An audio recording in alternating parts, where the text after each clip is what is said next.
नमस्कार दोस्तों, मैं हूं डीके यादव और आप देख रहे हैं जिम्मेदार कौन न्यूज। लोकसभा चुनाव परिणाम हम सबके बीच आ चुका है। एक बार पुनः जो है कि एनडीए की सरकार रिपीट होने जा रही है, पर इन सबके बीच अखिल भारतीय स्तर पे उत्तर प्रदेश के चुनाव परिणाम को लेकर एक बहस छिड़ा हुआ है। इन्हीं विषयों पर बातचीत करने के लिए पूर्वांचल के दिग्गज समाजवादी नेता तूफानी सरोज साहब मौजूद हैं। सबसे पहले तो सर, जिम्मेदार कौन न्यूज में आपका बहुत बहुत स्वागत है। धन्यवाद। उत्तर प्रदेश के परिणाम को लेकर अखिल भारतीय स्तर पर एक बहस छिड़ा हुआ है। क्या है ये जीत के मायने? सबसे पहले मैं आप सबको बहुत बहुत धन्यवाद दूंगा। उत्तर प्रदेश की जीत को लेकर जो ये बहस चली है, बहस तो हम लोग तो 60 सीटें जीतते। यहाँ पे गठबंधन 60 सीटें जीतने का पूरा उसका लक्ष्य था।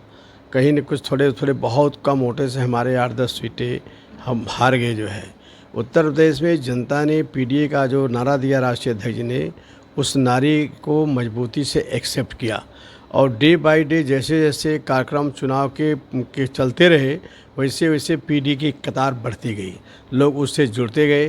दूसरी तरफ एक जो इन्होंने 400 पार संविधान बदलने का जो नारा दिया, और ये संविधान में विश्वास नहीं करते, संविधान एक तरह से ये निगलेक्ट कर चुके हैं, तो जनता संविधान के नाम पर भी एकजुटता दिखाई, संविधान बचाने के नाम पर भी वोट दिया जो है।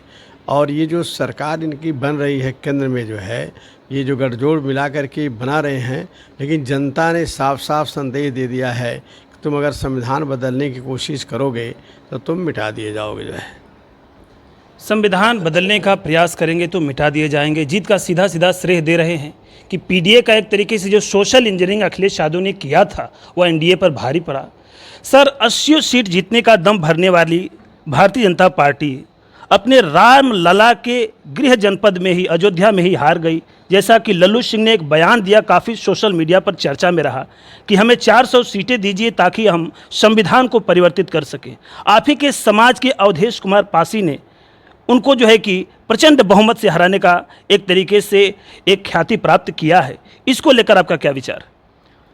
ये चुनाव डिक्लेयर होने के पहले जब इन्होंने 22 जनवरी को प्राण प्रतिष्ठा किया, उसके बाद से जो हमारी स्पीच और भाषण सुने होंगे लोग जगह जगह पे, हमने साफ शब्दों में कहा था कि भगवान रामचंद्र जी मोदी से बहुत नाराज़ हैं। इसलिए नाराज़ हैं कि अभी मंदिर बन के तैयार नहीं है। शंकराचार्यों ने मना किया कि अभी शुभ मुहूर्त नहीं है। ब्राह्मणों ने भी मना किया कि प्राण प्रतिष्ठा के अवसर नहीं है। लेकिन इसके बावजूद भी देश के प्रधानमंत्री ने, नरेंद्र मोदी ने प्राण प्रतिष्ठा कार्य किया। तुलसीदास ने लिखा है घटघटवासी राम, तो जब घटघटवासी राम है तो भगवान राम ये समझ गए कि ये प्राण प्रतिष्ठा के पीछे मेरे प्रति कोई निष्ठा नहीं, इनको निष्ठा अपनी वोट के प्रति है, अपनी राजनीति के प्रति है। अपना वोट बैंक मजबूत करने के लिए ये आनंद फानन में इनके द्वारा प्रतिष्ठा किया गया है। इसलिए भगवान रामचंद्र भी इनसे बिल्कुल नाराज़ हो गए। गठबंधन जो है 43 सीट जीता है हमारा इंडिया गठबंधन, और भी सीटें हमारे पक्ष में आ जाती। कहीं न कहीं शासन प्रशासन ने बहुत दबाव बनाया। हमारे ही मछली शहर लोकसभा में, पिंडरा विधानसभा में यहाँ के विधायक ने तमाम प्रधानों को धमकाने का काम किया, उनके बीच में पैसा बांटने का काम किया, और जांच कराने, प्रधानी की जांच कराने का इतना तांडव जितना होना चाहिए था, वो ज़बरदस्त तांडव पिंडरा विधानसभा करने का काम किया।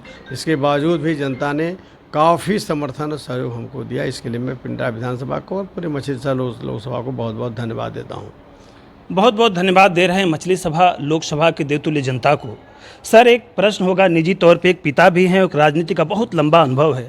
आपकी सुपुत्री ने संसदीय इतिहास में सबसे कम उम्र में, यानी 25 वर्ष में, लोकतंत्र की सबसे बड़ी पार्लियामेंट में अपना स्थान सुनिश्चित किया है। क्या है इस जीत के मायने? ये जीत के मायने जो है, मैं राष्ट्रीय अध्यक्ष जी को धन्यवाद दूंगा कि उन्होंने एक युवा को चुनाव लड़ने का अवसर दिया और जनता ने उसको एक्सेप्ट किया, उसके स्वीकार कर लिया जो है, और स्वीकार करके एक प्रचंड बहुमत नहीं तो अच्छे मतों से जो है जिताने का काम किया जो है। इसके लिए मैं जनता को बहुत बहुत धन्यवाद देता हूँ।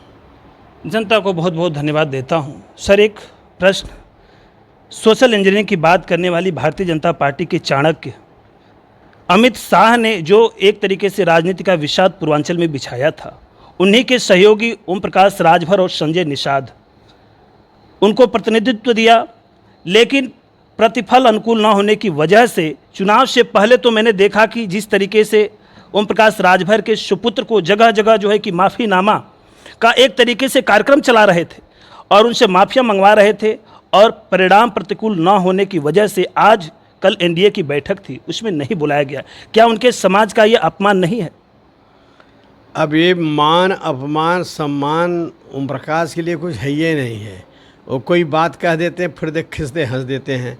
अब वो सम्मान समाज उनका समझे जो है, समाज के लोगों को समझना चाहिए कि ये भारतीय जनता पार्टी के लोग, अपर कास्ट के लोग खुले मन से दंडवत कराए, माफ़ी मंगवाए, माफ़ी इन्होंने मांगा, जैसा ऐसा उन्होंने कहा वैसा वैसा किए।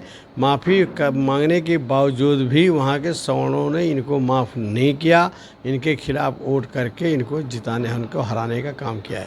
अब इस बात को राजभर समाज को सोचना चाहिए कि जहाँ पर हमारे पार्टी के नेता को माफ़ी मंगवाया गया, दंडवत कराया गया, इसके बावजूद भी सवर्ण ने माफ़ नहीं किया, तो हम समझते हैं कि जो भी बुद्धिजीवी राजभर है, जरा भर जिसको तनिक भी सोच है, राजनीतिक चेतना है, जरा भी सोच है, वह कभी भी भारतीय जनता पार्टी को बटन नहीं दबाएगा, न तो सहयोग करेगा। अपने नेता के मान सम्मान का बदला लेने के लिए वह कभी भी भाजपा के समर्थन में खड़ा नजर नहीं आएगा। अच्छा सर, आखिरी प्रश्न है, ये एनडीए की सरकार बैसाखी के सहारे चूँकि तीसरी बार रिपीट होने जा रही है, क्या राष्ट्रीय नेतृत्व इंडिया गठबंधन का, चूँकि जैसा कि सुनने में आ रहा है, सूत्रों के हवाले से खबर प्राप्त हो रही है कि इधर नीतीश कुमार से भी अपना संपर्क साध रहा है, तो क्या लग रहा है कि यह सरकार कालांतर में, इसका भविष्य कैसा लग रहा है आपको? ये टिकाऊ सरकार नहीं बनने जा रही है, और पलटू चाचा के इतिहास पूरा देश जानता है, कब वो इनको पलट दें। हाँ, ये है कि जो हुंकार भर रहे थे 400 पार और संविधान बदलने का, उस पर तो ब्रेक लग गई है, उस पर अब ब्रेक लग गई है। ये जो कई दलों से मिलाकर के सरकार बन रही, इसमें कई विचार के मतभेद वाले विचारधारा के हैं।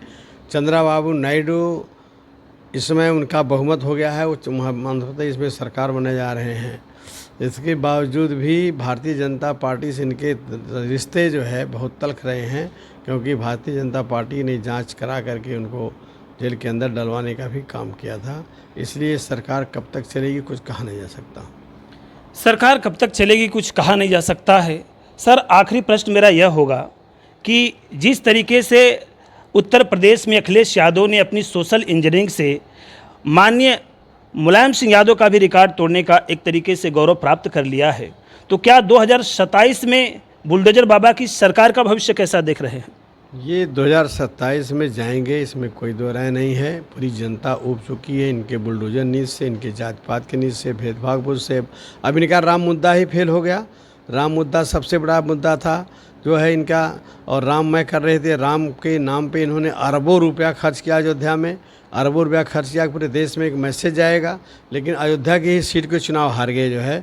अब तो ये नरेंद्र मोदी को राजनीति से इस्तीफा दे देना चाहिए।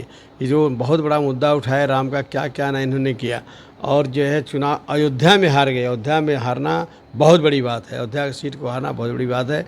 इसलिए अब इनका कोई हिंदुत्व का मुद्दा, कोई राम का मुद्दा, भगवान का मुद्दा अब नहीं चलेगा। इस सारे जो है मुद्दे फेल हो जाएंगे, और 2027 में बम्पर वोटों से समाजवादी पार्टी के सारे प्रत्याशी जीतेंगे और सरकार बनेगी। बातचीत करने के लिए सर बहुत बहुत धन्यवाद।